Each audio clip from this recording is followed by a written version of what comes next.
Olá pessoal, tudo bem? Eu sou o professor Alberto Veras e a nossa aula de hoje será sobre os serviços de infraestrutura. Nós trataremos de estudar o saneamento, o transporte, a energia elétrica, o gás natural e a telecomunicação. Então nessa aula nós estudaremos toda a política de desenvolvimento econômico e social para que os serviços de infraestrutura aconteçam de forma satisfatória. A infraestrutura é essencial ao desenvolvimento socioeconômico de um país e, por meio dela, as empresas desenvolvem os seus negócios.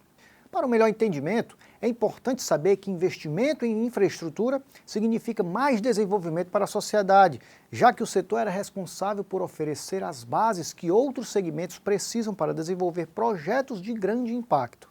Tudo isso é fundamental para que o nosso país possa desenvolver vantagens competitivas e um crescimento muito produtivo. Esses investimentos ascendem a disputa da economia e, com isso, nós observamos grande melhoria nos serviços de transporte, comunicação e energia. Ora, meus amigos, se tivermos melhores serviços em aeroportos e estradas e uma rede de saneamento mais eficiente, por exemplo, o nosso país vai se tornar mais competitivo e, dessa forma, vai acelerar o crescimento do PIB. Outro ponto importante que deve ser destacado é que o setor público sempre foi importante provedor de serviços de infraestrutura. Isso mesmo, e até após as privatizações da década de 1990, a atuação do setor público continua relevante em várias áreas, seja atuando diretamente ou por meio de estatais. Nós sabemos que os serviços de infraestrutura são regularmente regulados pelo governo, sendo outorgados ao setor privado através de um contrato de concessão.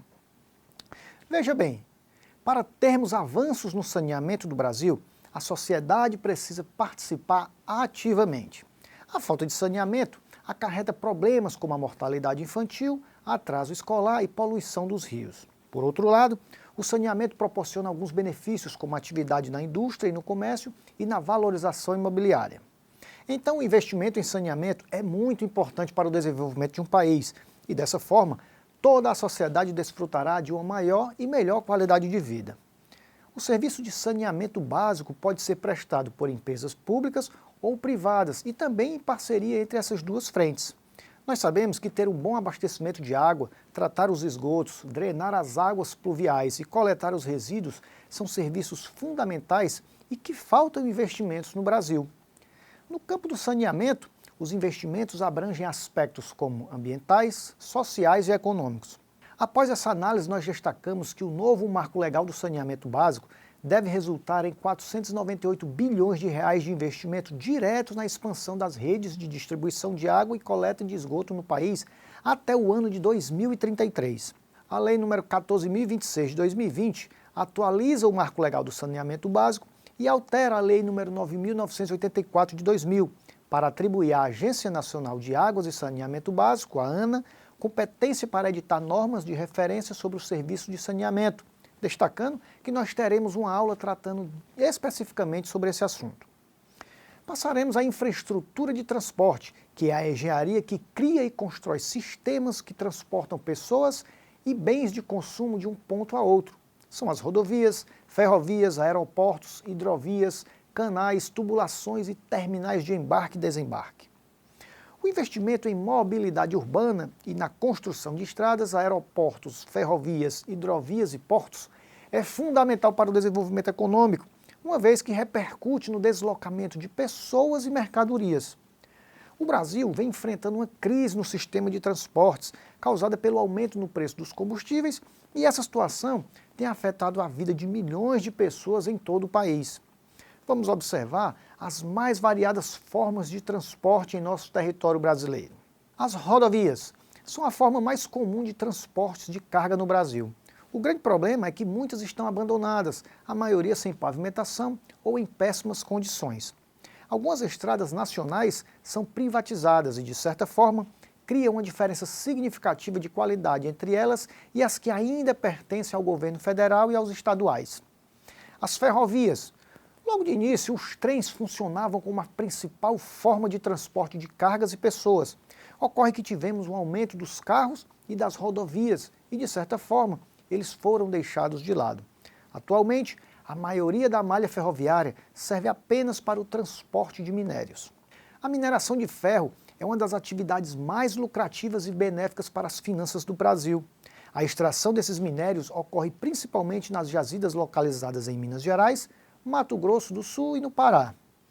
As ferrovias poderiam ser melhor aproveitadas, mas principalmente por questões políticas, elas vão sendo cada vez mais abandonadas. As hidrovias são locais navegáveis que ocorrem o transporte aquático ou aquaviário realizado por embarcações, que são os barcos, navios, barcas, que por sua vez podem ser marítimas, fluviais e lacustres. Podemos dizer que provavelmente é o sistema de transporte mais ecossustentável disponível atualmente, mas apesar da grande oferta de rios que possuímos, essa modalidade de transporte é pouco aproveitada internamente. As hidrovias fazem parte da história das civilizações antigas, que já utilizavam as rotas pelos rios e mares para deslocar as cargas ou pessoas. No início, o transporte era feito em grandes troncos de árvores, até que surgiram as primeiras embarcações.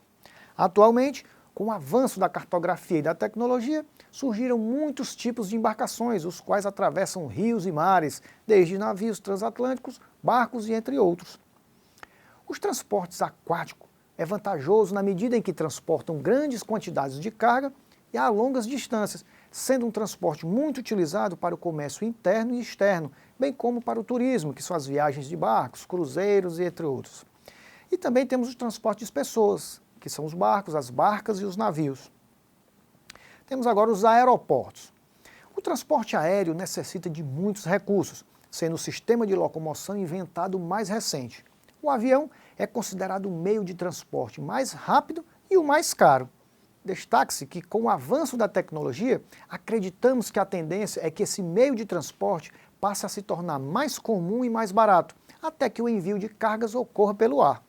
Bom, meus amigos, após essa análise das diversas formas de transportes que foram citadas, o certo é que o principal desafio da infraestrutura de transporte atualmente seja a extrema dependência que o país tem no sistema rodoviário. Vamos agora ao estudo da energia elétrica. A energia elétrica é um dos principais serviços de infraestrutura, tanto no que diz respeito à geração quanto à distribuição dela, visto que a energia é importante para o abastecimento de residências, empresas e indústrias, além de propriedades do campo e veículos. O Brasil possui uma matriz energética predominantemente renovável, com destaque para a fonte hídrica. É importante destacar que o Brasil tem um alto potencial de geração eólica e solar e tem investido cada vez mais nesses segmentos. As principais fontes de geração de energia elétrica são a hidrelétrica. As usinas hidrelétricas utilizam a força da água para a geração de energia elétrica. É construída uma barragem em um rio com o objetivo de represar a água, formando um reservatório. A termoelétrica. As usinas termoelétricas operam através do aquecimento de água com combustíveis fósseis, como carvão, gás natural ou derivados de petróleo, e o aquecimento da água produz vapor, cujo fluxo é conduzido por tubulações até as turbinas, fazendo com que elas girem. A energia eólica.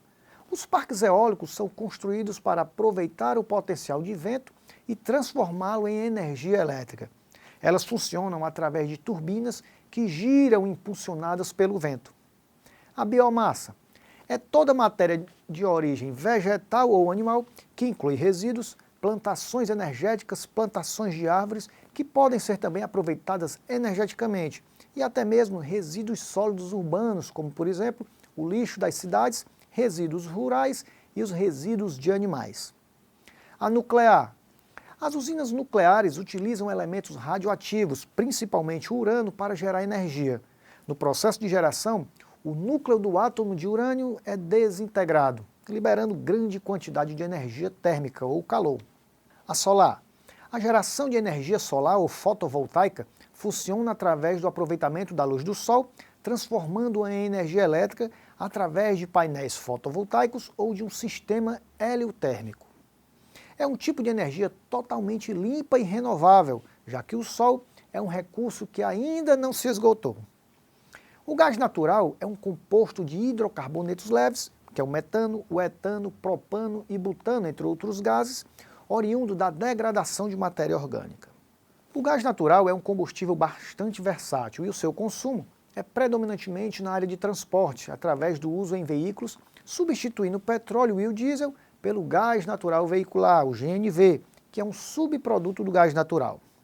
Nas indústrias, ele é utilizado como fonte de geração de energia e matéria-prima necessária à indústria gasoquímica para a produção de outros compostos, como metano e a ureia. E nas residências, através do uso do gás liquefeito de petróleo, o GLP, conhecido como gás de cozinha. A utilização do gás natural vem se expandindo ao acompanhar a tendência mundial de busca por fontes de energias mais eficientes e limpas. O gás natural está em vias de ganhar um novo mercado no Brasil e, com isso, teremos a entrada de novas empresas em toda a cadeia do setor. Passaremos a seguir ao estudo das telecomunicações.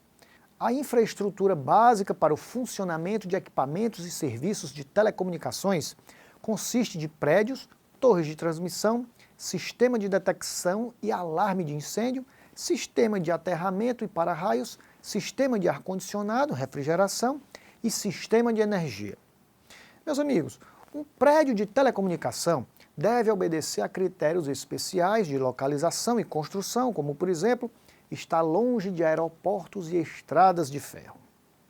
As torres de telecomunicações servem para suportar as antenas do sistema de transmissão via rádio. O sistema de ar-condicionado deve otimizar o funcionamento dos equipamentos e garantir conforto ao ambiente de trabalho. No Brasil, a indústria de telecomunicações é liderada por operadoras, responsáveis por 95% da renda gerada por este setor.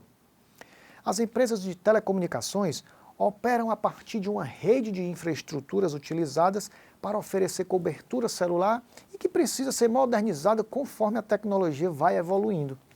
As mudanças tecnológicas impactam a forma com que as infraestruturas são utilizadas pelas operadoras de telefonia celular, de modo que estas têm que modificar os seus equipamentos e até realocar suas infraestruturas de acordo com as necessidades das novas tecnologias.